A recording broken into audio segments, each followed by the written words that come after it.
Oke, kita mulai ya. Dalam perjalanan setiap inovator, pasti ada satu momen.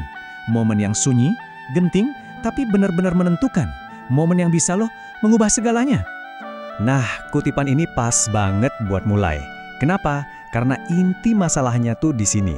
Ini bukan soal teknis, sama sekali bukan. Ini soal berani jujur, itu aja. Coba deh, bayangin situasinya. Udah kerja keras berbulan-bulan, ide brilian kita akhirnya jadi nyata. Tim, wah yakin banget, produk versi pertama kita, si MVP itu, akhirnya launching. Rasanya tuh sempurna, optimisnya lagi di puncak-puncaknya. Terus, hening. Bukan gagal total sih, tapi data mulai masuk, pelan-pelan. Dan angka-angka yang muncul di dashboard itu, wah, jauh banget dari yang kita bayangin. Inilah dia, momen kebenarannya.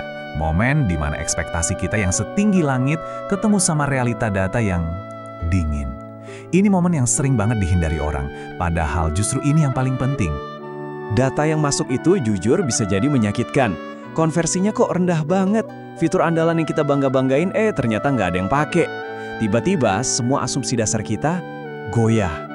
Oke, di saat genting kayak gini kita butuh pegangan kan? Semacam cara berpikir yang bisa ngubah kegagalan jadi pembelajaran. Nah, disinilah metodologi Lean Startup masuk. Anggap aja dia bukan teori kaku, tapi kayak mentor yang bijak gitu. Ini dia nih, mesin utamanya sebuah startup. Bukan cuma alur kerja biasa, tapi siklus belajar yang nggak ada hentinya. Kita bangun idenya, ukur respons pasarnya, terus kita belajar dari data yang ada. Simpel kan? Pertanyaannya cuma, belok atau lanjut? Kuncinya adalah gimana caranya muterin siklus ini secepat mungkin. Jadi, MVP yang baru kita luncurin itu jangan dianggap produk setengah jadi ya. Anggap aja itu sebuah eksperimen besar. Tujuannya bukan buat bikin orang kagum, tapi buat kita belajar sejujur-jujurnya tentang customer dengan usaha paling minimal. Nah, ini dia ukuran kemajuan yang sebenarnya buat startup. Validated learning, atau pembelajaran yang tervalidasi. Ini bukan soal seberapa banyak fitur yang berhasil kita buat, sama sekali bukan. Ini soal kita dapat bukti nyata, bukti kalau kita udah nemuin kebenaran tentang apa sih yang customer benar-benar mau. Oke, dengan pemahaman tadi, kita sekarang sampai di pertarungan yang sesungguhnya. Dan pertarungan ini bukan antara produk kita versus pasar loh.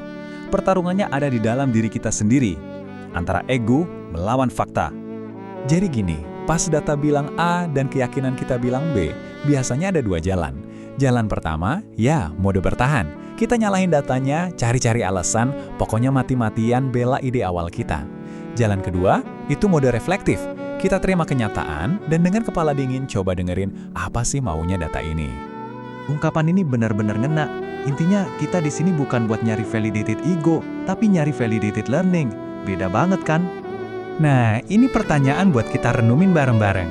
Kalau tim kita dihadapkan sama data yang nggak enak, kira-kira suara mana yang lebih didengerin? Suara ego yang pengennya membela diri, atau suara fakta yang minta kita jujur?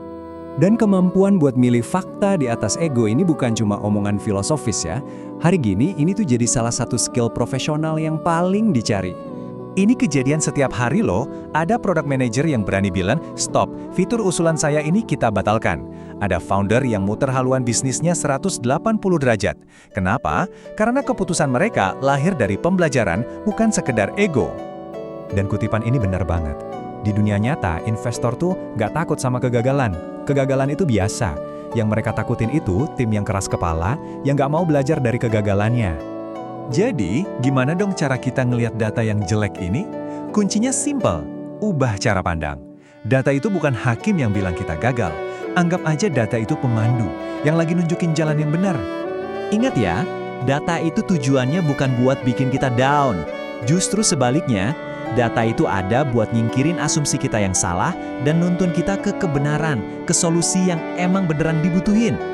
Prosesnya ini juga nggak ngawur kok, ada langkah-langkahnya. Pertama, lihat lagi asumsi awal kita, kumpulin datanya. Terus, jujur aja, asumsi mana yang ternyata salah. Nah, dari situ kita tarik pelajarannya.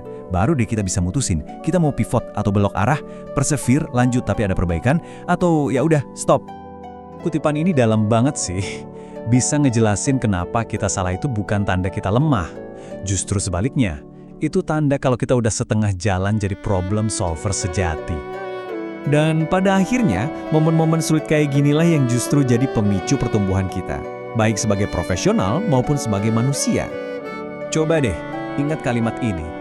Kalau data yang kita lihat itu rasanya nyakitin, itu sebenarnya pertanda bagus. Tanda kalau kita lagi belajar sesuatu yang penting banget.